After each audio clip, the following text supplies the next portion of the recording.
Welcome to the Midnight Focus. This is where we take old stories and find what they mean to us in our modern life. Have you ever tried to do something new or ambitious, and the people closest to you didn't really support it? Instead of encouragement, you got doubts, sideways comments, or even a hint of envy.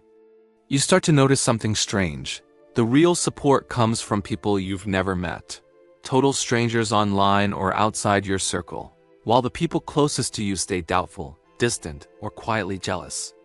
If that sounds familiar, you already know the feeling behind one of the most famous lines in the Gospels. A prophet has no honor in his hometown.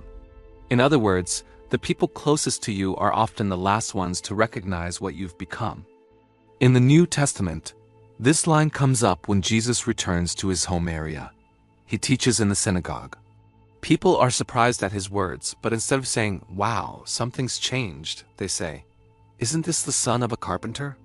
Don't we know his mother? Don't we know his brothers and sisters?" They're not listening to what he's saying. They're stuck on who they remember him being. Familiarity wins over insight. And that's the moment this line appears. A prophet is not recognized where he grew up. So what's going on there?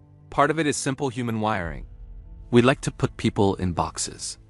The quiet one, the joker, the ordinary bloke down the road. It's as if they think they know you. And once that label is stuck, our brains don't like changing it.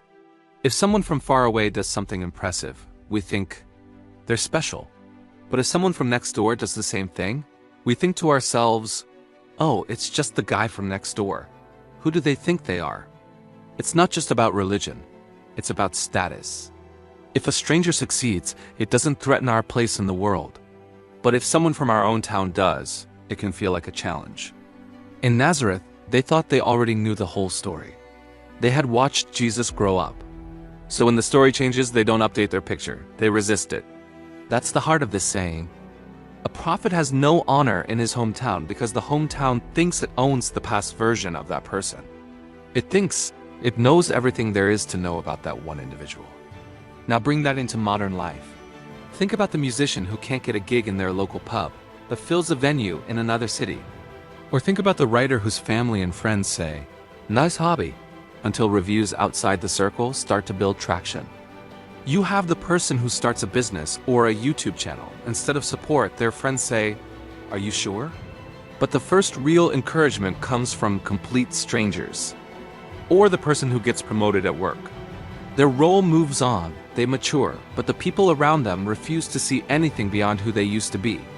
It's the same pattern every time. There is no honor in your own hometown. We prefer people to stay how we remember them, because that feels safe. It doesn't threaten them. So what do we do with this? For some people, this saying becomes a warning. Don't let your sense of worth depend entirely on the people closest to you. Even if they love you, they might not be the first to see what you're growing into. And sometimes it's not just their doubt that holds us back. It's our fear of failing in front of them. The fear of becoming a story, or a joke, or a warning. See, I told you it wouldn't work. So we shrink our plans to avoid their opinions, instead of growing into what we're actually capable of. For others, it's a mirror, a reflection. Who in your life has changed, learned, grown? And you're still treating them like their old version? The kid you still see as a child, even though they're an adult. The friend you still treat as the unreliable one, even though they very much sorted themselves out. Or the relative you still think of as just a dreamer, even when they're quietly proving everyone wrong and getting on with their own life. The old story in the Gospels is about Jesus in Nazareth, but the picture is bigger. We all have hometowns in our heads, places where we refuse to update the file on someone. Sometimes we do it to others, sometimes others do it to us. So maybe the real question hiding inside this line is simple. Who are you waiting on to approve your new chapter? And whose new chapter are you refusing to see? Is it the daughter who went back to college after everyone told her she was too old? The friend who quietly stopped drinking while everyone still treats them like the life of the party? The guy changing careers at 45 while his family mutters that he's being unrealistic? The person starting a tiny side business that nobody takes seriously until it suddenly isn't so tiny?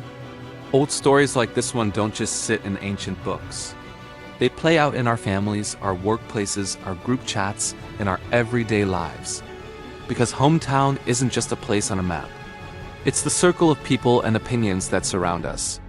The atmosphere we live in. The version of us that others refuse to update. Okay, so you've been watching the Midnight Focus. If this interests you, please like and subscribe. We will be back for more old stories and their modern meaning. Thank you